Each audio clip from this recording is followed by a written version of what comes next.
let's talk to someone who had a title you may not have heard of, which is Lance Corporal of Horse. Gosh. Which I just think is fabulous. That's beautiful. It's now a veteran, but only just a veteran, Ash Parker, who joins us now from Salisbury. Ash, really good to see you this morning. Talk us through your time in the armed forces and what life has been like for you. Yeah, so I suppose I'll start by saying, thank you for having me on. So I'm from South Africa, initially from Cape Town. I moved to the UK when I was just a lad back in 2004 and joined the army in 2010. I joined the Household Cavalry Regiment. And the start of my sort of career was on the ceremonial side. So it's two sides of the regiment, ceremonial and the armoured side, so operational. Did 4 years, or just under 4 years, ceremonial, before moving across to the armoured sides, where, it really, the job it entails so much, primarily sort of reconnaissance based, but really expands to all manner of things, pretty much whatever task can sort of come your way. And for me, that kind of included a lot of things along the humanitarian aid sort of front, as well as sort of helping out partner nations, foreign partner nations, and to help train them and educate them in better ways to defend themselves and protect themselves. So really just kind of, helping those around us. So as somebody who has served, you've been part of that life. What does today mean to you? Wow, it's a big question. I suppose the easy answer would be reflection, and I'm sure anybody would really say that. But really, what does that reflection mean? Yes, looking back over past conflicts, absolutely. One of the main reasons that I joined the army, or chose to serve in the first place, was because moving to the UK, I was just so absolutely blown away with the way that people sacrificed themselves and served and gave as much as themselves as possible, often quite thanklessly, but they did it anyway. So really looking back over the past, yes, it's sort of paying respect to those people that sort of might have given all, or at least faced some really hard situations for us over the ages.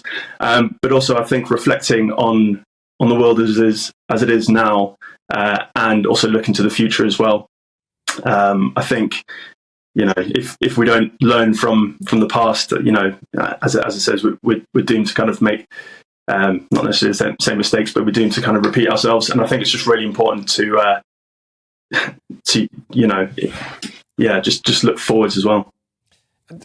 We focus a lot on people who are lost, and understandably so. I wonder if we do also need to reflect, Ash, on just the people who are serving now, who may not have even been in combat, as it were. I remember, because people won't know, but you served with my husband. And being at a Christmas do on the barracks a couple of years ago, where it's like everyone was absolutely wild, drunk, going bananas. And at one point, Daniel said to me, "What happened to the mess?" What happened to the mess, isn't it? But Daniel said to me, in a moment of being a bit piddled, frankly, but saying, if you look around this room, if there was a major conflict, 50% of these lads would never come home. Ooh. And that's the harsh reality that you all face every day. Yeah, I think, and quite rightly, as you mentioned before, it's service. It's not just those at the pointy end, at the coalface. Service goes as far wide as you can possibly imagine. Like I say, not just those at the coalface doing the fighting, as it were. But all of those in support, all those people sustaining those people at the front end, keeping them supported. Back in the UK, police, as we can see today, they've got quite a job on their hands potentially. You've got, the fire service, plenty of army reservists. So I still continue to serve in a much reduced capacity, but in the Army Reserve. So I'm now in the Royal Wessex Yeomanry. But there's even organisations such as Defence Equipment and Support, which they are there to supply and support and maintain all the kit and equipment going through the armed forces. All of these people, and families as well. All of these people serving in support in whatever capacity they can, just to enable people to really come together under shared values and just do the right thing. And I think really I was thinking of what it means, family. do the right thing. I imagine when you join up, you don't know what's going to happen. As you say, you don't know whether there could suddenly be a conflict in which you are called up to the front line, as you say. And your family, when you join up, must just hope and pray that you're going to be one of the lucky ones that manages to escape being called into a conflict. It's tough on them, and I'm so glad you mentioned family as well there, because it's not just you, funnily enough, it's the strains and stresses and the worries back home. But even when you're away on these sort of training exercises, Ash, I mean, I know you've done a lot, actually, over the last couple of years. You've been away a lot, and it's difficult for your wife, isn't it? Yeah, absolutely. I mean, wider families. I know a few of my family members. As soon as I said, I chose to leave the army after just over 12 and a half years. There's definitely a few sighs of relief. Sort of, knowing that that kind of fear of the unknown was reduced.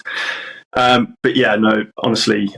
So my wife Nicola, she's an absolute angel, bless her. She's been supporting me over the years. We've pretty much been together the entire time I've been in the army, and she's always been there,